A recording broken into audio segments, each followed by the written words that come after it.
Holmes. Thank you, Madam Deputy Speaker. From a debate talking about accessibility in our Parliament, I'm pleased that I've managed to secure this debate tonight about an issue that has been a long-standing concern of my constituents living in Hedge End, Botley, West End and Fair Oak, and that is the lack of accessibility at Hedge End train station in my constituency. I rise 2 years after having first outlined the issue in an adjournment debate in October 2020, where the problems I will revisit are not resolved, while the factors are exacerbating these accessibility issues are getting worse. And can I just place on record, Madam Deputy Speaker, my congratulations and welcoming to the Minister of State at the Department for Transport, my honourable friend, the member for Torbay. I had the privilege of working very closely with him as his PPS at the Home Office, and I know that his attitude at that department will be borne out in this department. And I say to him gently that with great responsibility comes great expectation, and he should know that there is great expectation in Hedge End and from the honourable member for Eastleigh, and we look forward to his summing up of this debate this evening. There is at this time a concerning gap in accessibility and provision in the region where my constituency is based. For example, I was concerned to learn that only 43% of stations in Hampshire have step-free access, among the lowest count among the counties of the UK.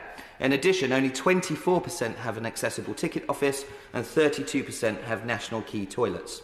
However, before I lay out the case for Hedge End and the need to improve station accessibility there, I want to address the context for this debate and provide the Minister with some of the details of the situation in my constituency. Of course I will.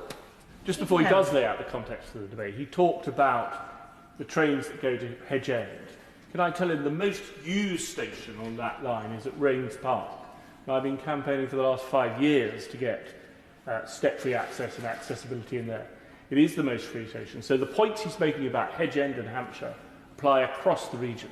And I hope the Minister, in his summing up, will talk a little bit about the new fund that might be available at some stage for these great schemes.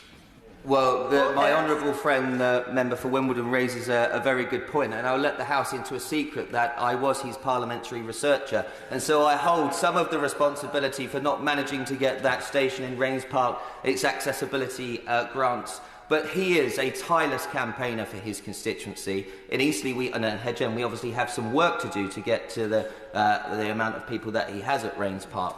But he outlines a point that is very important and very similar to my constituency. That is, I know Rains Park Station very well, having been around with him in his constituency, that you have a choice there. You either can get a taxi to Wimbledon if you can't make the footbridge or make the journey across the footbridge at Rains Park, and he has not been campaigning for this for 5 years. I started working for him in 2011, and I know that it was an issue that he brought up then, and I know that he will continue to do that, and I hope the Minister will outline in his response some good news for Wimbledon as well as Hedge End and Eastleigh. But going back to the case in Eastleigh, I'm proud that the Eastleigh constituency is a thriving community. I have noted previously that the population in my patch has grown by 15% in the last 20 years, a clear sign that Eastleigh acts as a magnet for families and individuals seeking a great place to live. And this has, of course, led to a corresponding, but in my view, reckless increase in house building by the Liberal Democrat Council, Eastleigh Borough Council, particularly in Hedge End, which I also regret has not been met with an increase in investment in suitable infrastructure locally to guide development in a reasonable and responsible manner. And this problem continues with speculative housing developments and large-scale developments being built in the Borough Council, which historically has been caused by a failure of that local council to develop a local plan. The volume of new housing in Hedge End has been substantial. Between 2001 and 2011, new homes delivered at Dowds Farm, a major strategic development in Hedge End North, increased the population in that Borough Council ward by 33.6%. That is in 10 years.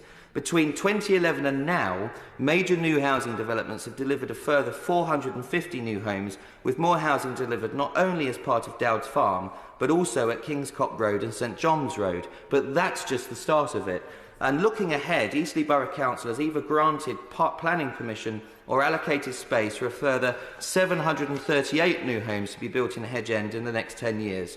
And most damaging, a new council-built development of 2,500 homes in the village of Fair Oak and Horton Heath would also mean that infrastructure will be under immense strain, with no substantive contributions to the improvement of Hedge End Station just down the road. In simple terms, families are moving into the area but are being forced to use roads or not rail to go about their journeys. Anyone with a disability, children or the elderly, when returning from London to my constituency at Hedge End, have to alight at Eastleigh or Southampton Airport Parkway station, 6.4 miles away from Hedge End, which is now the second largest settlement within my constituency of Eastleigh. And towns and villages such as Hedge End, Botley, Bursledon and Hamble are served by small stations that lack the facilities required to serve growing settlements.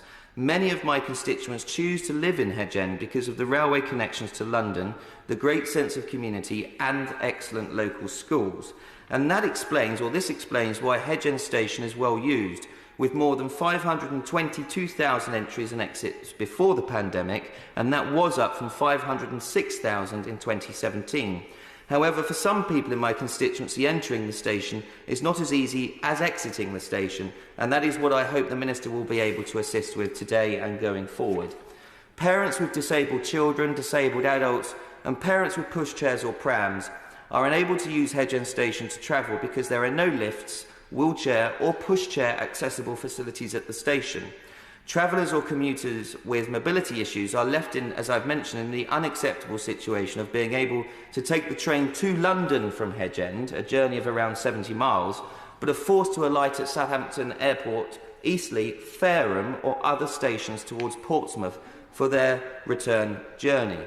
And in Hedge End Station we have a even worse situation where the car park to Hedge End Station is on one side of the station, the side of the station that goes to London. So anyone returning from London, as I say, cannot get to their cars or have to take a taxi or take a long walk to get round to the other side. That is not suitable for people with disabilities. I'd also put it to the Minister that the small sum of money required to upgrade this station would mean that pressure points in Southampton Airport Parkway and Eastleigh would be reduced, giving better access for communities in the southern half of my constituency while relieving the burden on the already pressured road network. Southampton Airport Parkway and Eastleigh, which are the closest stations, as I've said, which are over 6 miles away by car or taxi, naturally come with additional cost and inconveniences.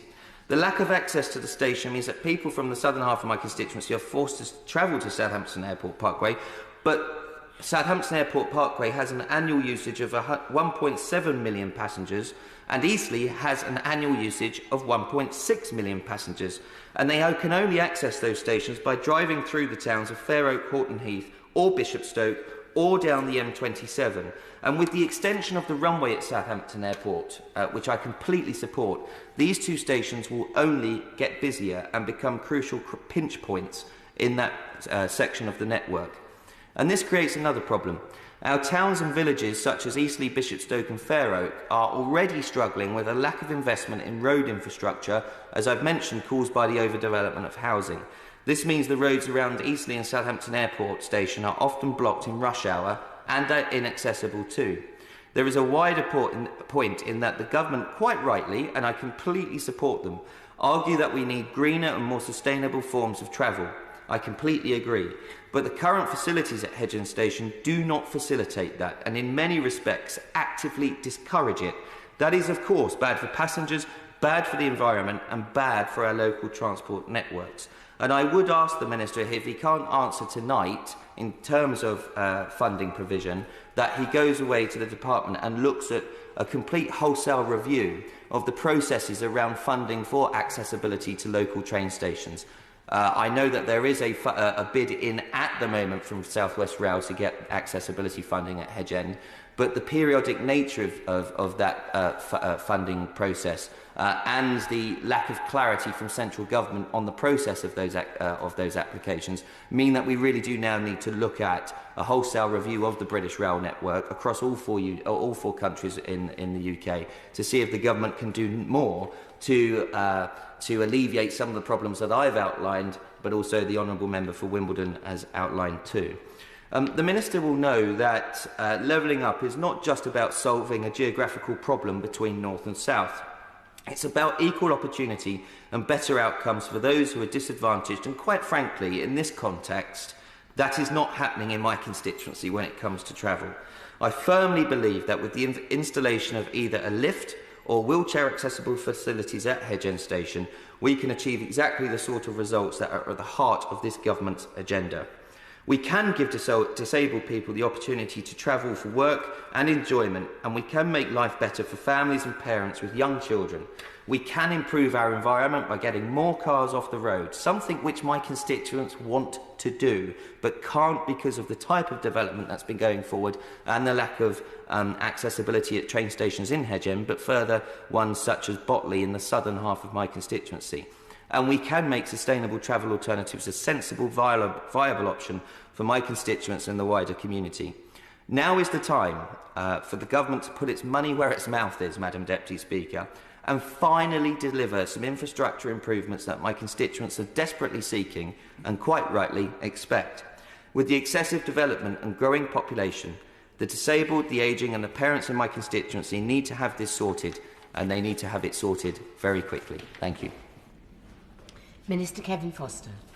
Well, thank you, Madam Deputy Speaker. And in starting, I want to congratulate my honourable friend, the member for Eastleigh, on securing this debate on rail accessibility at Hedge End Station in his constituency. And whilst this might be my first trip to the dispatch box as Rail Minister, I know this is far from the first time this issue has been on the floor of the House, thanks to the determined campaigning efforts of my honourable friend, the member for Eastleigh, given I think this is now the second such debate since his election in 2019.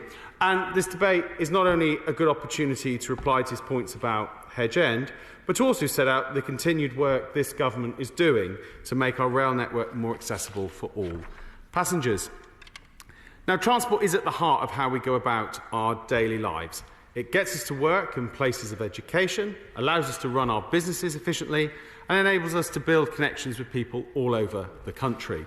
Over 14 million people in Great Britain identify as having a disability, and even more people will find they have struggled to access a railway station due to a mobility issue. The government recognises how inaccessible transport is a barrier to unlocking their potential, as the Honourable Member for Eastleigh and the Honourable Member for Wimbledon have outlined in the contributions they've made. However, whilst our railway's heritage is magnificent, it means many stations date from a time when the needs of disabled customers were simply not considered, and the infrastructure available reflects this. We estimate whilst 75% of rail journeys are made through Step 3 stations, we recognise only around 1/5 of our all stations have full Step 3 accessible routes into the station and to, and crucially between, each platform. Like the Honourable Member has highlighted with Hedge End, I can think of a station in my own constituency where access to one platform can only be achieved via 2 flights of steps. For some, this situation at their local station is the barrier preventing them from using rail at all, and it is fundamentally unfair. Making rail fully accessible for all, whether it's a person with a disability or, for that matter, a person struggling with a heavy pushchair or a suitcase, is of great importance to the government. The Inclusive Transport Strategy, published in 2018, set out our ambition for all disabled people to have equal access to transport by 2030. Where physical infrastructure remains a barrier, assistance may also play a role in making access equal. Good progress is being made on the commitments set out in this strategy. We published the plan for rail in 2021, which set out how the railway specifically must evolve to meet the needs of its customers. As part of this plan, the government announced the development of a national rail accessibility strategy, a step change in rail network accessibility for disabled passengers and those with accessibility needs. The plan also committed to a comprehensive accessibility audit of rail network facilities. This is to provide us with a complete understanding of what stations in Great Britain look like today and set us in the direction of change. The benefits of this are twofold. The data generated will be made publicly available, enabling passengers to better plan their journeys. It will also equip the government with the rail and with the rail industry to better target future investments to bring stations into the 21st century. The audit is progressing well, with over 85% of Great British mainline stations already audited and the remainder to be completed by spring 2023. And this will give us a really complete picture of what accessibility looks like at each station, beyond just whether a station is step-free or not. Now, the Government will continue to push the rail industry to comply with its legal obligations to meet current accessibility standards. The Department also requires train operating companies to set out in their accessible travel policy how passengers can book assistance or alternative accessible transport in advance where accessible infrastructure is not yet available. The Passenger Assistance Programme is in place to make accessible journeys easier, providing support to disabled passengers in planning their journeys with confidence and in safety. However, I am very aware accepting and adapting to current accessibility infrastructure is simply not enough. We must invest in transforming our rail infrastructure to ensure it meets accessibility needs for years to come. The Access for All programme does just that. Since launching in 2006, the programme has provided step-free accessible routes at over 200 stations, including at Southampton Parkway in 2010. It has also provided around 1,500 smaller scale improvements, such as accessible toilets and improved customer information systems, all of things which make it easier for someone to make their journey. The Inclusive Transport Strategy extended this programme up to 2024, providing nearly 400 million of additional funding. This will deliver accessible routes over 100 additional stations, with 24 already completed since 2019. Now, to accelerate delivery of further step-free accessible routes, we recently closed nominations for stations during the next railway funding period, which begins in 2024. Any station in Great Britain without full step-free access was a potential candidate. Now, I'm pleased to say over 300 stations were nominated, and to confirm, Hedge End was one of these stations. And I thank my honourable friend for endorsing this nomination, and I suspect another nomination may also have come in relating to the honourable member's constituency in Wimbledon. The Department will now assess these with Network Rail using similar criteria as in previous trances. Look, all inaccessible stations deserve funding. We want to have a network that's available to all. But it is essential that government allocates Access for All funding fairly, with consideration of a wide range of criteria. And the selection process takes into account, for example, annual footfall at the station, the incidence of disability in the area, and sometimes maybe proximity to particular facilities that those with mobility issues may need to access, such as a local hospital. It also considers the availability of third-party funding and the operational views of the rail industry. And, we will look to continue to ensure a fair geographical spread of projects across the country. And I do expect to be able to make an announcement on shortlisted stations next year. Once again, I do thank my honourable friend for securing this debate on rail accessibility at Hedge End Station. In responding, I wanted to demonstrate the work this government is doing to improve rail accessibility despite the limitations historic buildings and infrastructure place on us. We are improving our knowledge of the accessibility picture on our rail network through the station's accessibility audit, and we are setting out our plans for improvements in the upcoming National Rail Accessibility Strategy, along with delivering infrastructure improvements through successful programmes such as Access for All. I am committed to improving rail accessibility for all passengers, so I'm grateful for the representations made today by the members for Eastleigh and for Wimbledon. They strengthen the case for why we are doing this work. I know they are both constant and active advocates for the needs of their constituents, and I know this is almost certainly not going to be the last time we'll be discussing step-free access at Hedge End Station on the floor of the House if there is not a commitment forthcoming in the future. But I know my honourable friend will realise why it would not be right for me to give him a firm commitment here today ahead of the wider announcements around the Access for All schemes, not least given the wider interest across the whole House of many members who have supported and promoted schemes. But as I say, I know he'll certainly be on my case until he gets what he wants for his constituents. Thank you, Madam Deputy Speaker. The question is, this House do now adjourn? As many as of that opinion say